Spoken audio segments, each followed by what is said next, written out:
Hello. It's not I'm going recording. to take the glasses off. It is recording. Is it? It is. That's what that means. Mine has a little red light on the side. Oh, It's well, recording. there's a little red light right there. Okay. Hi. Today is Wednesday, June 25th, 2025. This is Healing After Loss, Daily Meditations for Working Through Grief by Martha Whitmore Hickman. I still do not yet have a link for you to get your own copy of Daily Meditations, Healing After Loss, but one of these days I will have a link for you. In the meantime, I'm going to read today's passage, and then I'm going to talk with my friend here, Denise Moda, about what this passage means to her and what her loss is specifically. Okay, here we go. June 25th. The future is not yet ours. Perhaps it never will be. If it comes, it may come wholly different from what we had foreseen. Let us shut our eyes then to that which God hides from us and keeps in reserve in the treasures of his deep counsels. Let us worship without seeing. Let us be silent. Let us abide in peace. François de Saugnac de la Motte Fenelon. Sorry if I butchered that pronunciation. I don't speak any French. How much time we spend anguishing over a future without the one we love, anticipating all the times we would have expected that person to be present with us, sharing our life. Yet the future is unknown to us. We ourselves may not be present at these events we look towards anticipating grief.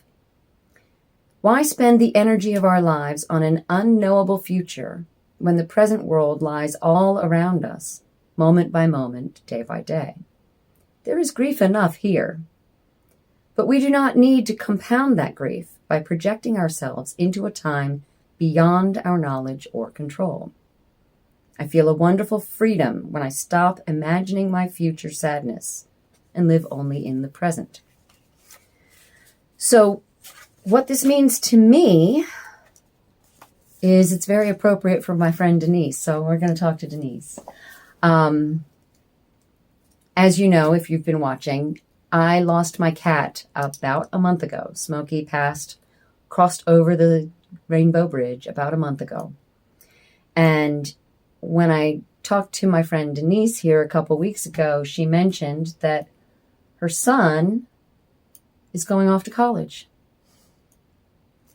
And even though her daughter is still at home, you have her for another year? Yes. Still, there is a loss there, and she's grieving. So, what did this passage say to you? Was there anything in this passage that stuck out for you that addressed the feelings that you're feeling? Well, yeah. The idea of not knowing what it's going to be in the future there with him not being around, knowing that he was part of my everyday life and then he's just not, it's difficult to picture that. It makes you want to keep remembering the past because you don't want to let go of the memories. It's you fear what you don't know. So it's easier to just hold on to that pain and keep living it instead of thinking of the moment and things are okay. Because you know that he's not there, and it's confusing. Yeah. So there were a lot of things that you wanted to talk about.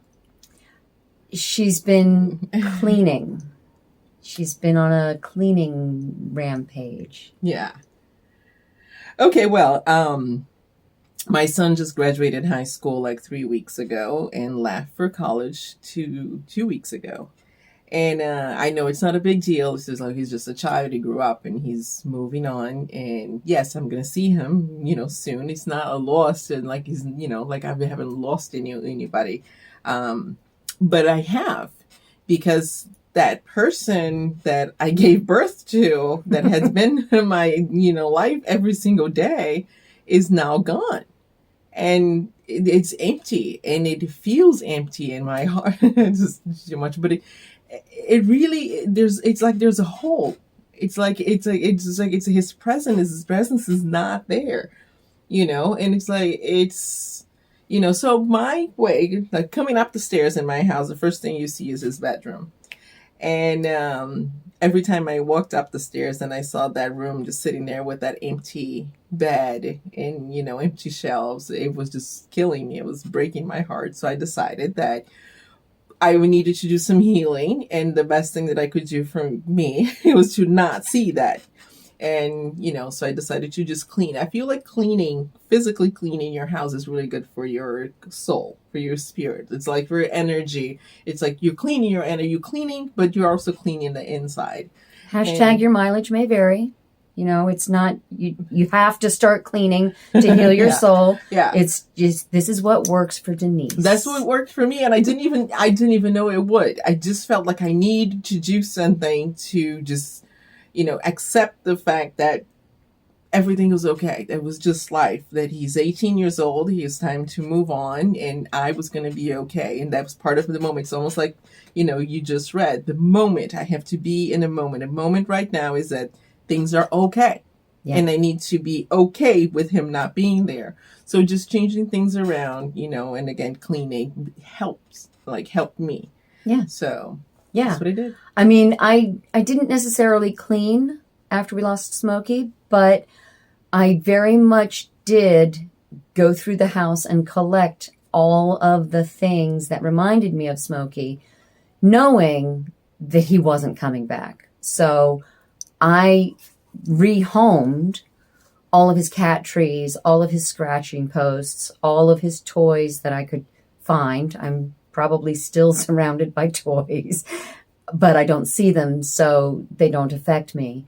But I very much still will turn a corner and expect to find him on the couch, or bring the water pitcher from where I've just filled the kettle to where his water bowl would be to refill it. I still do that a month later.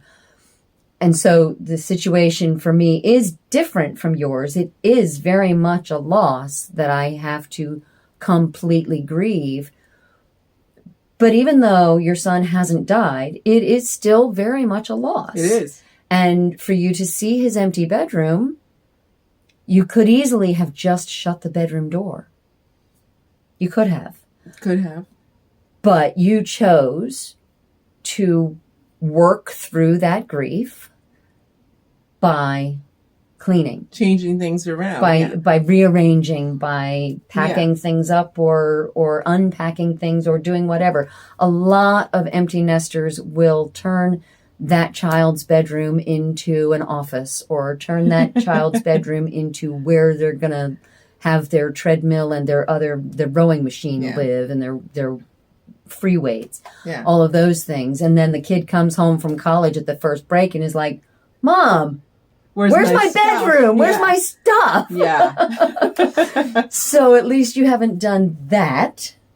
How's your daughter handling this? Well, they're both gone for the summer, and that's the thing. He graduated, and they spend the summer with their father outside San Francisco. So they left, as they do, but she's coming back, and he's not. Yeah. And then just like you're saying about the cat, it's like there are little things that I, just miss things, or things that I find. Like, I used to call him Andy before I thought this was ever going to be a problem, because I didn't think so. Like, as a mom, you're always just like, you're 18 now. Are you going to leave now? And you're like, I'm sorry. Like, it's hard. Raising two teenagers alone is really difficult. So part of me was always like, it's, I can't wait till that he's gone and you go to college, like I just am so tired of the work. It's so hard. Yeah. But I never, I didn't really prepare. This is going to be fine. And I used to call him Indy when he was a kid, when he was little, because we used to watch, Indiana Jones? No, the Toy Story. The Andy. Boy and Andy and the Toy Story. Denise is Brazilian. Sometimes she says words funny. I say different, yes. So Andy, was this Andy? Andy. I said Andy, right? Didn't it? Okay. It sounded like Andy. That's okay. No, not Andy. Andy. Yes, Andy. See, now you have me all thinking. Okay, so I used to say that, and I used to call him that, and it just, it was a joke every time I said, like, oh, one day you will leave the house, and you're gonna miss your things, and you're gonna miss your toys.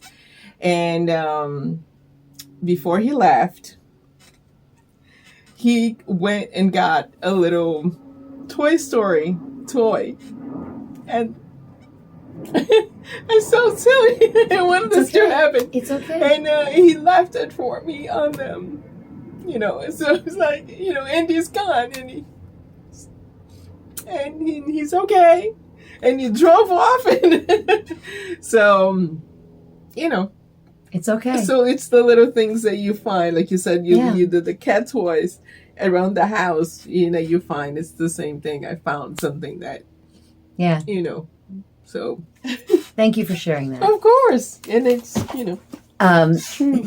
So, if you're dealing with any loss, it doesn't have to be a death to be a loss. Allow yourself to cry. Yeah. Oh yeah. Allow yourself to laugh. Allow yourself to grieve. Yeah.